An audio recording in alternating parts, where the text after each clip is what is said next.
Good morning guys! Ayan, kain tayo. Mag-aalmusal pa lang ang dakilang tigapagsilbi dito sa Saudi Arabia. Pero proud attached kahit kadama lang.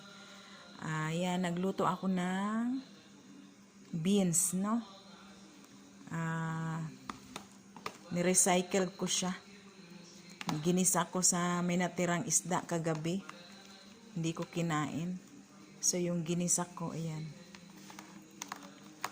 Para may gulay. Oh, ha? Oh, 'di ba? Diskarte, hindi yung puro ano lang tayo, puro isda lang. Puro manok. Nakakasawa, kailangan natin ng gulay. Ayan. Kain po. Oops. Oh, 'di ba? At saka kanin, nagluto pala ako ng kanin.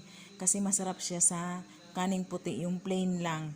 Pagka pinartneran mo siya ng yung kanin dito na may dilaw-dilaw, hindi mo malasahan yung ulam mo. O, ayan, 'di ba? Ayan, good morning.